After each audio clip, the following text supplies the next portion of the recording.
l'animal totem de René Osinette, c'est la chouette, et l'animal totem de Appât de loup, c'est un loup, du coup chouette, un loup. Et qu'est-ce qu'on va voir? On va voir 4 expositions en une. En gros, on va voir les coulisses de la création d'un livre, vraiment de l'idée originelle de l'artiste ou de l'illustrateur, qu'il soit graphiste ou auteur, jusqu'à la passation du livre de main en main, alors soit par les bibliothécaires, par les libraires, ou même tout simplement par n'importe qui distribue le livre ou qui lit le livre et qui le donne à lire aux autres avec plaisir. Pour la plupart des gens, un livre, c'est une idée et hop, une photocopie et hop, on fait un livre comme ça. Et en fait, un livre, ça va beaucoup plus loin que ça. Et c'est pas seulement un auteur, un illustrateur et un éditeur, c'est aussi un maquettiste, c'est aussi un graphiste, c'est aussi un imprimeur. C'est beaucoup de gens et c'est important aussi de montrer un ensemble, enfin, de montrer à la BFM, qui est un berceau du livre, ce que c'est et comment on fabrique un livre.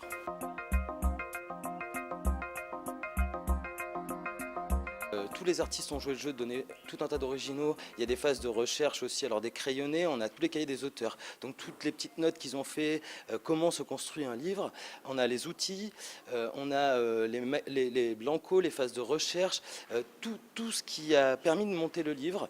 Et on a joué le jeu aussi un petit peu de l'intimité, puisque les artistes ont accepté de prendre en photo leur atelier.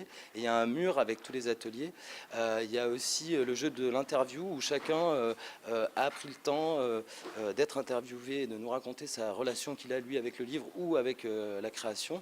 Et du coup, en fait, on rentre vraiment par une interview téléphonique qu'on écoute au téléphone.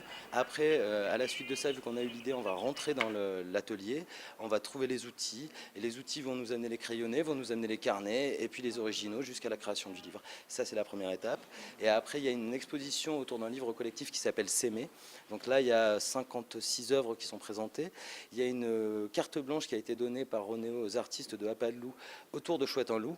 Donc 8 artistes ont joué le jeu. Et en haut, service jeunesse, et ça c'est aussi très intéressant, c'est que là on a une dizaine d'artistes qui nous ont donné tous leurs originaux. Et c'est comme si on avait les expos de tout le monde en plus en haut, en face des livres qui sont à lire.